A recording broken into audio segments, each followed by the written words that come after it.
ಜನರ ಬಹುದಿವಸದ ಒಂದು ಬೇಡಿಕೆ ಆಗಿತ್ತು. ಇವತ್ತು ಗ್ರೇಟರ್ ಹೆಸರುಘಟ್ಟ ಹುಲ್ಲುಗಾವಲು ಮೀಸಲು ಸಂರಕ್ಷಣೆ ಮಾಡಬೇಕು ಅನ್ನುವಂಥದ್ದು. ಅದಕ್ಕೆ ನಿನ್ನೆ ಸಚಿವ ಸಂಪುಟದ ಸಭೆಯಲ್ಲಿ ಸನ್ಮಾನ್ಯ ಮುಖ್ಯಮಂತ್ರಿಗಳ ಅಧ್ಯಕ್ಷತೆಯಲ್ಲಿ ಎಲ್ಲ ಸಚಿವರು ಅದಕ್ಕೆ ಸಹಕಾರವನ್ನು ಕೊಟ್ಟಿದ್ದಾರೆ. 5,678 ಎಕರೆ ಜಮೀನು ಇವತ್ತು ಅದನ್ನು ನಾವು ಗ್ರೇಟರ್ ಹೆಸರುಘಟ್ಟ ಮೀಸಲು ಸಂರಕ್ಷಣಾ ಅನ್ನುವಂತ ಘೋಷಣೆಯನ್ನು ಮಾಡಿದ್ದೇವೆ. ಇದರಿಂದ ಬೆಂಗಳೂರಿಗರಿಗೆ ಬಹಳ ಉಪಯುಕ್ತ ಆಗ್ತದೆ. ಇಲ್ಲಿ ಸುಮಾರು 133 ಪ್ರಾಣಿಗಳಿದ್ದಾವೆ, ಕೆರೆಗಳಿದ್ದಾವೆ, ಹುಲ್ಲುಗಾವಲಿದೆ. ಇವತ್ತು ಈ ಭಾಗದಲ್ಲಿ ಒಂದು ಬೆಂಗಳೂರಿಗೆ ಲಂಚ್ ಸ್ಪೇಸ್ ಅವಶ್ಯಕತೆ ಇತ್ತು.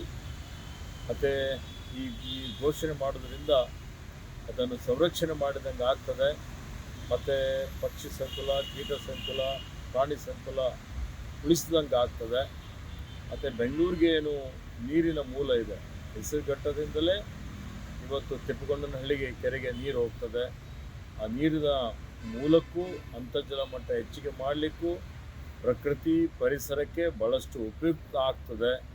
ಆ ದೃಷ್ಟಿಯಿಂದ ಇವತ್ತು ಇದಕ್ಕೆ ಸಹಕಾರ ಮಾಡಿದಂಥ ಎಲ್ಲರಿಗೂ ಮತ್ತು ನನ್ನ ಪರವಾಗಿ ಅರಣ್ಯ ಇಲಾಖೆ ಪರವಾಗಿ ಕೃತಜ್ಞತೆಗಳು ಮತ್ತು ಧನ್ಯವಾದಗಳನ್ನು ಅರ್ಪಿಸುತ್ತೇನೆ.